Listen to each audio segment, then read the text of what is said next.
ඉතින් මම අද කතා කරන්නේ මේ ටූල් එකෙන් ඔයාලටත් පුළුවන් ඔයාලගේ ගොඩක් වෙලාව ඉතුරු කරගන්න.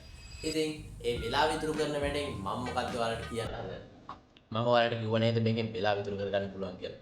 මම මේ වෙලාව ඉතුරු කරගන්න පුළුවන් කිව්වේ ඔයාලට මේකෙන් පුළුවන් ඔයාලගේ Word එකක් PDF වලටත් PDF එකක් Word වලටත් convert කරගන්න. සහ මේකේ විශේෂත්වය තමයි ඔයාලට මේකේ තව ගොඩක් options තියෙනවා. මේකේ ඔයාලට ඕනම වැඩක් එකම තැනකින් කරගන්න පුළුවන්. ඉතින් වැඩි කතා නැතුව අපි යමු වීඩියෝ එකට. ඉතින් මේ වීඩියෝ එක මිස් වෙයි කියලා හිතනවා නම් ඔයාලත් මේ වීඩියෝ එක යටින් තියෙන save button එක ක්ලික් කරලා ඔයාලට මේ වීඩියෝ එක save කරගන්න පුළුවන්. තව මේ වීඩියෝ එක හොඳයි නම් ඔයාලත් මේ වීඩියෝ එකට like කරලා අමතක නොකර මාව follow කරගෙන යන්න මම තුලා. ඉතින් මම මේ ස්ක්‍රීන් එකේ පෙන්වන විදිහට ඔයාලා යන්න I love PDF කියන site එකට. ඉතින් ඒකේ ගොඩක් site තියෙනවා. ඔයාලා මුලින්ම තියෙන site එක තෝරගන්න. ඉතින් මෙතනට ගියාට පස්සේ ඔයාලට තියෙනවා merge PDF, split PDF, PDF to Excel, Word to PDF. ඉතින් ගොඩක් දේවල් මෙතනින් ඔයාලට එකම තැනකින් කරගන්න පුළුවන්.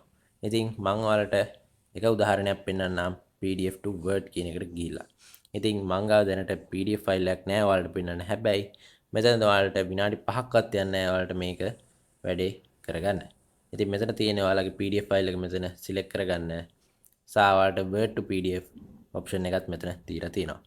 ඉතින් මේ වගේ නෙමෙයි තව ඕනම වැඩක් මෙතනින් විනාඩි 5ක ඇතුළත ඔයාලට කරගන්න පුළුවන්. PDF ද Word ද Excel ද ඕනම වැඩක් ඔයාලට මෙතනින් කරගන්න පුළුවන්.